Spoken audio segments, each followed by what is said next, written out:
Hey, everybody, welcome back to the show. This is a conversation I've been looking forward to having for quite some time.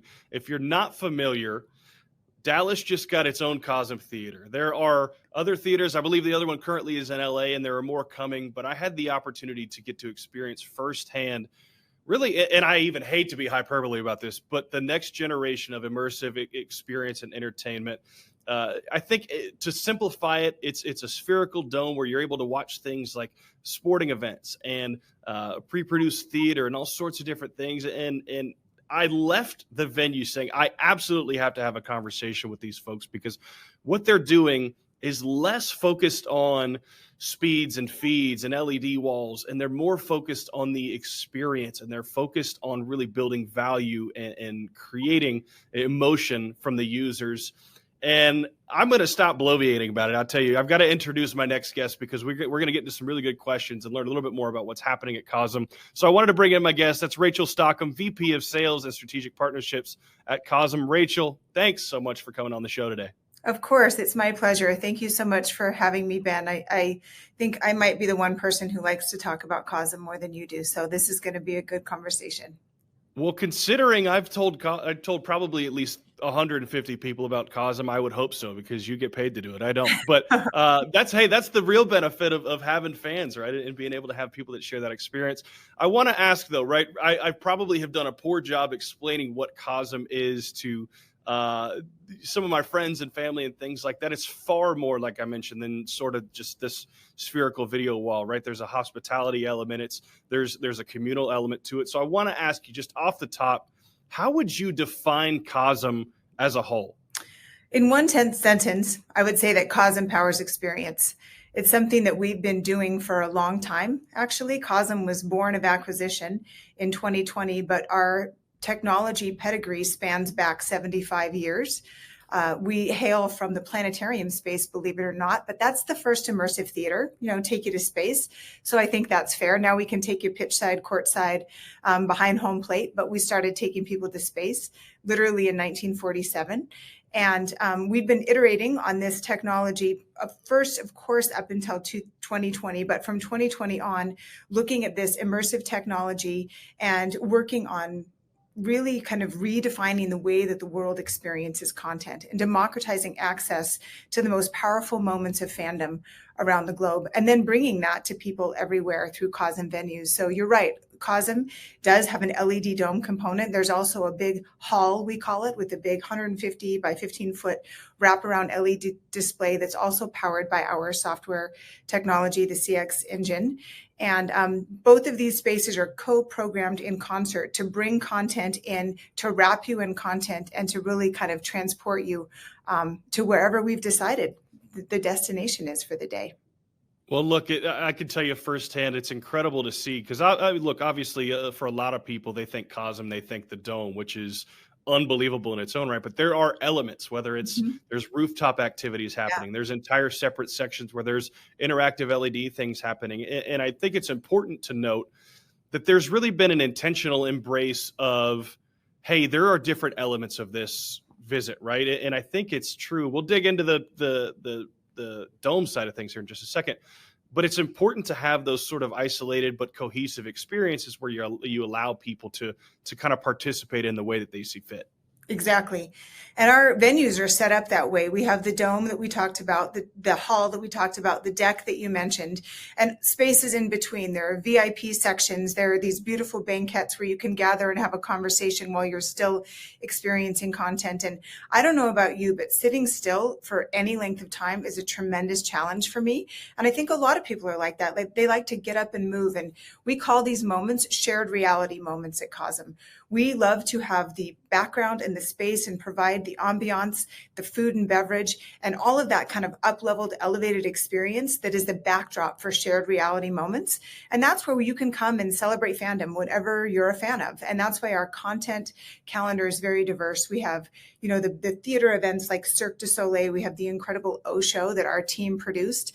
You can come see that at Cosm. And we have a huge array of sports, everything from NFL, MLB, NHL, UFC, NBA, you name name it. We've got all the 3-letter leagues in the house, which is super exciting, along with Premier League and college football and all the rest of it.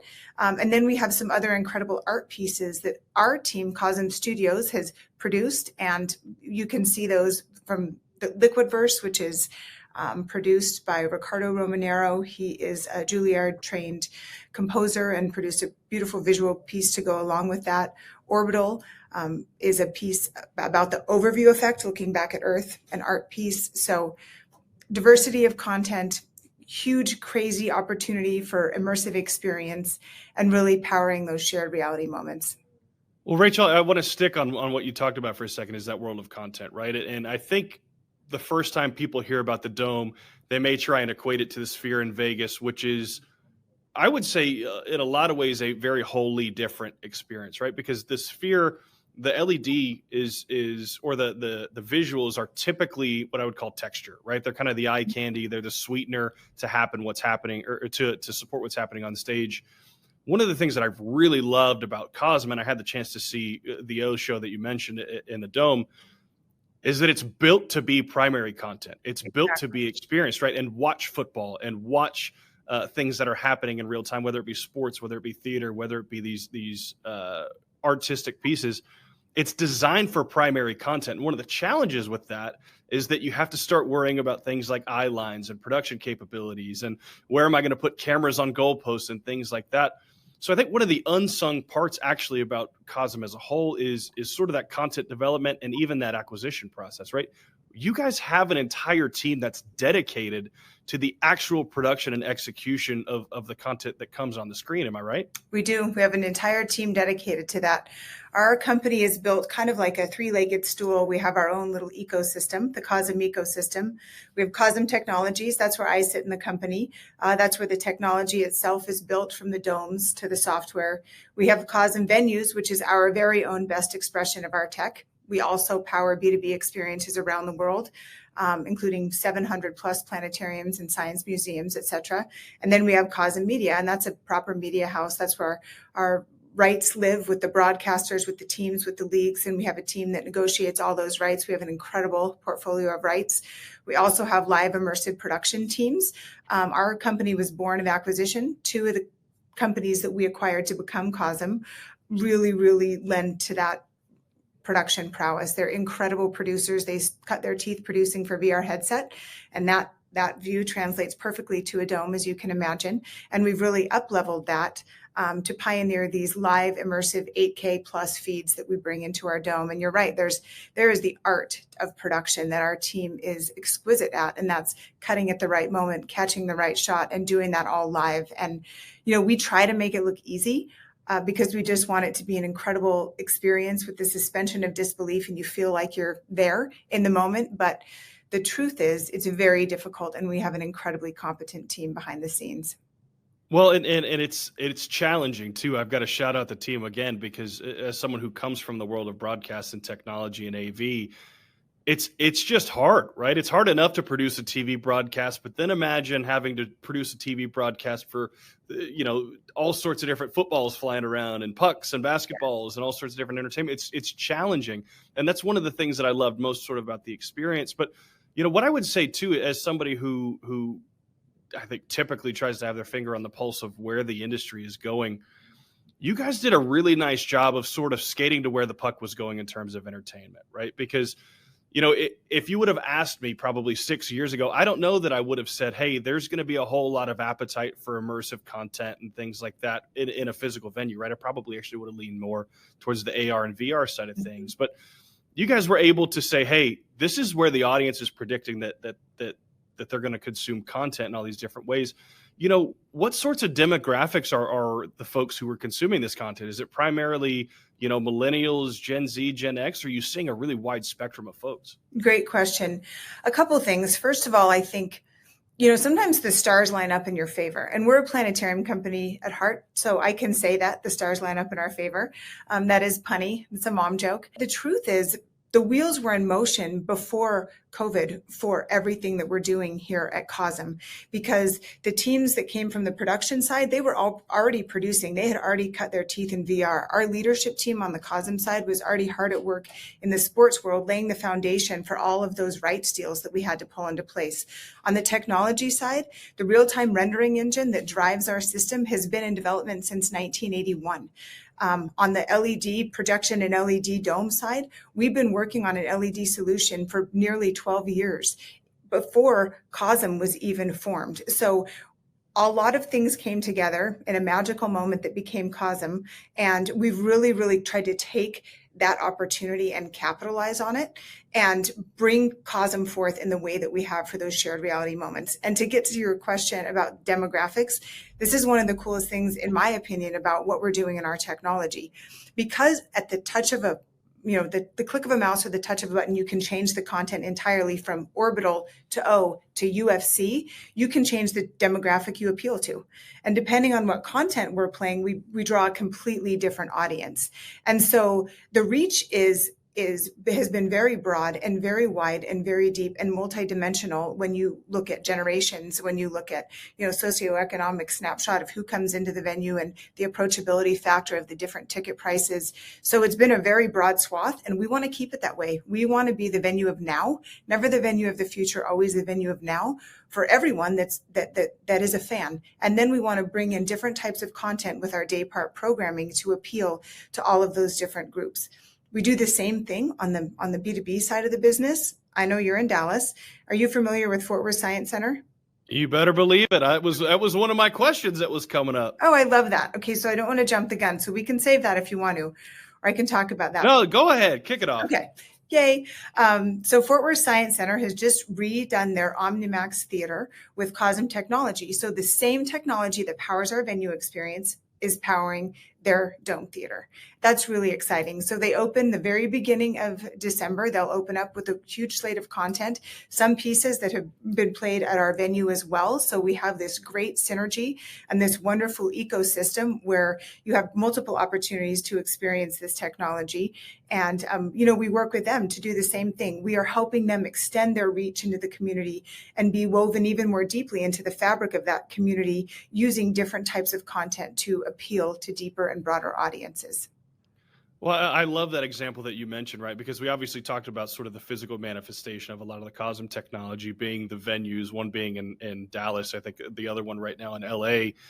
But one of the things that really is interesting is at a macro level, there is this larger appetite for immersive entertainment. And you see this in places like theme parks. You look at, Universal's Epic Universe, which is going to have Super Nintendo World and all these Harry Potter World, all these different things. You see that manifest itself in different ways. And folks like Netflix opening up their own immersive installations and things like that.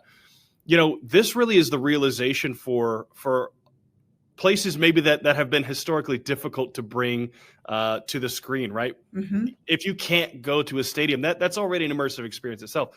But now you have the opportunity to do that. Or maybe you're a Stars fan like me, and you wish sometimes that drive to the stadium wasn't an hour. Hey, now you can experience that in a whole new way. It really allows people to, or really it brings, I would say, in my opinion, things that may not have been built for immersive experiences. It allows you actually to be part of that. And would you say that's part of maybe the larger strategy, is maybe making some of those things that were previously inaccessible, maybe space being one of those things, but bringing it and making it accessible to the larger population? That's part of that democratizing access, right? Making sure that people have access to the experience. And, it's not just space, but it's the natural park or the natural wonders of the world, Petra, or it's the Grand Canyon or Zion National Park, all of these places, and the virtual tourism aspect in the science and education space. If you look at Fort Worth Science Museum, using that as a teaching tool and the field trips and the learning that can happen, and then attaching that to other physical exhibits inside the museum, you can see there's a very powerful case for that. And we will open Cosm venues first across the U.S. and around the world. We have incredible global scale aspirations, but the ability to sell through this same technology in the B2B sector and power experiences for our partners and help them, widen and deepen and expand the universe of immersive experience through their IP, through their ideas as well, to me is how this really starts to touch everyone everywhere. And that's how immersive experience becomes the wave of the future and the way that we seek experience and those shared reality moments. Well, I love that you've mentioned sort of the world of B2B multiple times. I want to ask you talk about scale and you talk about the future. How do you see that specifically, that side specifically growing? Is it, are we talking about immersive experiences in workplaces? Are we talking about portability for different sorts of immersive experiences? Well, you don't have to give away too much, but out of curiosity, I mean, what does that look like for the future of the B2B side? That's a great question. And I'm so glad you opened this up to chat about for a minute, because I think it's so compelling and so exciting. And it just allows so many more people access to this technology. One exciting market sector, in my opinion, is universities. So imagine this just for a minute. So there's a university, and say they have an intercollegiate broadcast team, and they have a venue on campus. You say it's their basketball arena, for example, and that's intercollegiate broadcast team is part of a communications department, and that communications department, they get our camera technology. They work with us to provide camera technology to these students. These students can then learn this immersive capture technique, produce all the Jumbotron feeds. This university can build a dome on campus that can be a multidisciplinary space that the communication students can use. They can use this, to bring in the feeds that they've produced on their own campus. Their production college or the production students who are doing, filmmaking can use this to produce films for. The architecture students can build models in Unreal and drive through those in this dome. The computer science students can use this space for data visualization, for building programs, building virtual worlds. The arts and fine arts can use this space as a backdrop for a live production or event, whether it's a modern dance event or a musical event. The athletics department can use this as a recruiting tool and build this incredible background to bring students in and give them an idea what it might feel like to be on their stadium or on their field. So universities to me are really exciting, because then our software can be integrated into the curriculum. We've done this at Kiel University in Germany for many years. And then the students are graduating with a very, very unique skill set in this immersive space. So I think universities are really exciting. I think cruise ships are exciting. Space is at a premium on a cruise ship. If you can build a multidisciplinary space that can be used for multiple different types of experiences, changing at the click of a button, that's exciting. I think there's, room in the theme parks and attractions world. Of course, we've worked there on the dome side for a long time. If you look at family entertainment districts and just putting in, say, the new town square, if you will, this multidisciplinary space for people to gather. Science and education, of course, planetariums, science museums. I could go on. You have to stop. Stadium adjacent. I'm telling you, the beautiful thing about everything that you just said is one of the challenges that I would say historically the AV industry has had. We're really good, like I said, at designing, speccing, building, installing technology, but we don't always get to see the end of the line conversation. We don't always get to think about workforce development and educational experiences, though that is part of what the technology enables. I'm so glad to hear that you guys are having those conversations about, hey, that end user experience, that education side, finding ways to provide value to people outside of just technology for technology's sake. And if I was a betting man, which sometimes I am, I don't live in Vegas, so we can't bet here in Texas, but I would bet big money on the success long-term of the model, because you've invested so much, not only in the great content and the development side, but that audience as well. And I'll tell you, I've got to commend you as somebody who's been in the industry for a long time. There are very few technologies that make ripples quite like you have. And you have my full commendation and appreciation, because I absolutely love to see the success that Cosm has had and the impact it's already had in our community. So thank you for that. Oh, thank you. It's a pleasure to work here. I always joke, I say, I think I've finally figured out what I want to do when I grow up. And if I can just speak for one moment about the people that we work with, Absolutely. Yeah. We spent a lot of time in the foundational businesses in the science and education space. And then we have the incredible enthusiasm and fire of sports. And when you bring that together, you have this combination of humans that are the salt of the earth, as good as it gets, brilliant, humble, we spend a lot of time with our heads in space looking back at Earth. And when you realize that this pale blue dot is the only place we can exist in this vast universe that you know about, and then and that's kind of the relativity with which you carry on as a company. And then you have the enthusiasm of Jeb Terry, who's our CEO, and our leadership staff on the sports side, and you put that together. I'm telling you, I call it Cosm magic. And I think that's our superpower as our people. We are so passionate about experience, about shared reality, about fandom, about education, about the end user.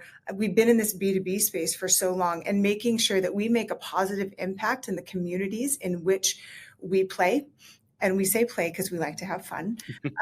And that people remember us, not just for, oh my gosh, that game-winning moment, but for the fact that this is a place where they could gather and they could come together.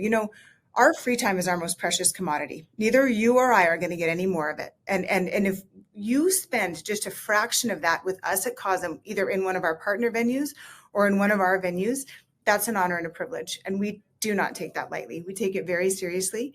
And I don't think I'm alone in the way that I think about this. And so I don't know, Cosm is a pretty incredible company. I'm very proud of what we're doing. And oh my gosh, it's so much fun.